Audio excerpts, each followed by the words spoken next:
We said to have an extraordinary life, you got to have an extraordinary psychology, right? Extraordinary psychology means you got to live in an extraordinary state. To be in an extraordinary state, you got to condition your nervous system, your body, your physiology and focus to be at their best. Then to do that, though, you can do that. Why doesn't everybody? Not because you can't. We all have the ability. It's because of our standards. Think about your own life. I know there have been areas in your life where some point in time you just shifted and you raised the standard and your life changed. Because whatever people have their identity attached to, they live. We live who we believe we are. My journey from here to there was lonely. The reason? I was willing to be wrong and admit wrong so that I could grow and so that I could change. You see, growth is a result of bad habits dropped, wrong priorities changed, and new ways of thinking embraced. It happens only when we question ourselves enough to ask serious questions from others. The people who do not grow are unwilling to ask themselves or others hard questions. They are unwilling to leave what they have known and practiced. They are not willing to be wrong so they can discover what is right. Therefore, they cling to right, and their lives turn out wrong. How sad. We get what we're looking for. We filter out everything else in our life. You're going to get what you're looking for even if it doesn't even exist. Even if it's not even there. If you're looking for negatives, if you're looking for setbacks, if you're looking to be looked over, you will find it even though it's not supposed to be there. But if you're looking for victory, for winning, for recruits, for people to change your life, for magic moments, you will find them if you're looking for them. I promise you that's true in life. Your brain, when you condition it, knows exactly what to go for and will find a way to get there. When you decide what's most important to you, your brain goes after it. Surrender of being right enables us to ask questions that others can answer and add value to us. Surrender of being right is the prerequisite to finding right. I believe that with all my heart. And here's what I know. I never want to get to the place where I've got it all figured out. I still want to keep learning, I still want to keep growing, and I still want to be a student, and I still want to be on a learning curve, and I still want to value people, and I still want to walk into their life and say, look, you have something that if I could just ask the right question, you could impart to me that would help me, that would allow me to become a better person myself. Ego is the anesthesia that deadens the pain of stupidity. Pride is the burden of a foolish person. If you're going to do a job, do it right. I've always been told how average I can be. Always been criticized about being average. But I want to tell you something. I stand here before you, before all of these people, not listening to those words, but telling myself every single day to shoot for the stars, to be the best that I can be. Good enough isn't good enough if it can be better, and better isn't good enough if it can be best. Wisdom will come to you in the unlikeliest of sources, a lot of times through failure. When you hit rock bottom, remember this: while you're struggling, rock bottom can also be a great foundation on which to build and on which to grow. I'm not worried that you'll be successful. I'm worried that you won't fail from time to time. The person that gets up off the canvas and keeps growing, that's the person that will continue to grow their influence. How many of you would love a breakthrough? All right. Number one, you got to have a permeating attitude that you're going to win. You got to have a positive outlook. You got to be optimistic. You got to know you're going to win. You got to, right now, you got to say, I'm going to win. I don't mean just this contest. I don't mean the contest. I mean, I'm going to win. I'm going to win. My life is going to win. There's going to be a victorious life here. Because listen to me, the price you pay for losing here is too extreme. You have to carry the burden of failure the rest of your life. You carry that around with you if you fail here. The biggest thing that breaks my heart is you feel the spirit right now, and then when you get back, these dream stealers run into you, and they start to steal your dream, and you quit. You give up. You got to decide I'm going to win. You got to decide that The failure part of carrying failure. You've been exposed to what your life could be. If you fail here, the price is extreme. It's forever. You carry the failure forever. I'm being honest with you. I meet people oftentimes that say, I was in WFG, you really changed my life for this meeting, but. And they put their heads down. They've been carrying it. They carry it. They see these Facebooks and Instagrams and what we're doing. You got to know you're going to win. You got to sell out. Yeah, I'm telling you, you got to become a sellout. You need to sell out. You need to get obsessed. You got to get relentless. You got to be a road dog. You got to get intense. That's what you got to do. There's some dream stealers. You need to look out for these 4. I don't want them to happen to you. You ready? Say yes. Dream stealer number 1 that'll take you out of here. Lack of confidence or faith. Lack of belief. It'll steal your dream. You got to know you're going to win. You got to have some faith. These people sitting around you right now, they're whispering to you, you could do this. I believe it. Just like when you were a little boy. Just like when you were a little girl. They've always believed in you. They've always known you were going to do something special. They always knew you were great. You need to know it. You need to take that God that's sitting there with you and those precious souls that have passed, that have always believed in you, and you carry them with you everywhere. They're with you anyway. Acknowledge them. If you don't believe that, honor them. Honor God. Honor these people who believed in you with your magnificent life.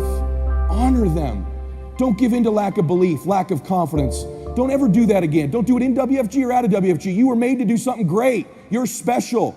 You were made in the image of God. Something awesome's supposed to happen for you. And those of you that have made something awesome happen, something even more awesome's supposed to happen for you. I would say for the last 45 years, we've told, psychologists have been certainly to blame for this, at least in part. You're okay the way you are. That's what we tell young people. Oh, you're okay the way you are. It's like, and there's nothing worse than you can tell someone who's young than that, especially if they're miserable, and lots of them, well, if they're miserable and aimless, it's like, oh, I'm miserable and aimless, and sometimes I'm suicidal and I'm nihilistic and I don't have any direction in your life. It's in my life. It's like, well, you're okay the way you are. And it's like, they don't want to hear that. They want to hear, look, and you know this, you're useless. You know nothing. You haven't got started. You've got 60 years to put yourself together, and God only knows what you could become. And that message is so much more, it's so funny because it's such an attack, but it's so positive because there's faith there in the potential that makes up the person rather than the miserable actuality that happens to be manifesting itself at the moment. And young people respond extraordinarily well to that because, and you know that if you're a parent and you love your child, your son, your daughter, what you're trying to foster is the best in them. You want that to manifest itself across the course of their life. You want them to become continually more than they are, to see what they could be.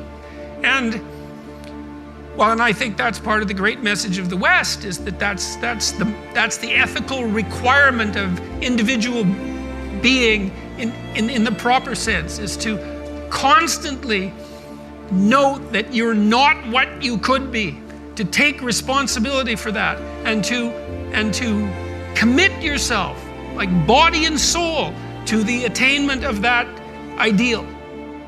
So I have this thing that I've been promoting called No Whining Wednesdays. Wednesday, you cannot whine, complain, or criticize. And people are like, well, what is whining? Whatever you think it is, don't do it. And every time you do it, you have to put a quarter in a jar. If you whine about anything, I can't, I'm tired, why do me, why don't you, why have me? Every one of them will cost you a quarter. Or complaining, why do you always, how come you, they never, cost you a quarter. Then last week I had people send me pictures of their jars of quarters. Oh my God. But what they said to me also was, this was wonderful, because I was never ever aware of how much whining and complaining and criticizing I do. Now I've got mothers doing it with their children. So Wednesday is No Whining Wednesday. We need to practice that. We need to stop whining about what isn't happening, what we don't have, what we can't do, what somebody didn't do. We got to get it clean in 2014. No whining, no complaining, no criticizing. I struggled all through school. The last time I took English class, I got a fail. And my English teacher said I was the weakest writer she ever met in her entire life. The last time I took a speech class, same year, I got a D- in speech, and my speech teacher said, Lisa, quote unquote, I recommend you never speak in public, that you get a desk job. So that was the beginning of my life. That was my 19-year-old experience. And then I go on and I'm trying to figure it out. I was obedient. I went and got a job in accounting. I was in the collection department for 7 years. Y'all don't know I'm dangerous to accounting. I'm just dangerous. And I'm in collections, and you know, you should never put a broke person in collections. Never, because everybody's reasons sound good to me. I know it sounds funny, but it was real. Not only did I say, girl, don't you worry about paying that, I'm gonna take your name off the list. Somebody went to jail because I was in I got fired from 5 different jobs. Yeah. And then I got pregnant with my son unexpectedly. And then at 8 months, my son's father went to prison. I had to get on government's assistance to have my baby. I was on WIC, Women, Infant, and Children, to feed my child. And when my son was 8 months old, I went to the ATM to get $20 out the bank because I didn't have any Pampers for him. And in order to get $20 out, you got that $20 in. I had $11.42. And I still can't tell the story without getting emotional because it's my story. Mm-hmm. For 2 days, I had to wrap my son in a towel. But something happened, Steve, in those 2 days. I was at rock bottom. I was broke and I was broken.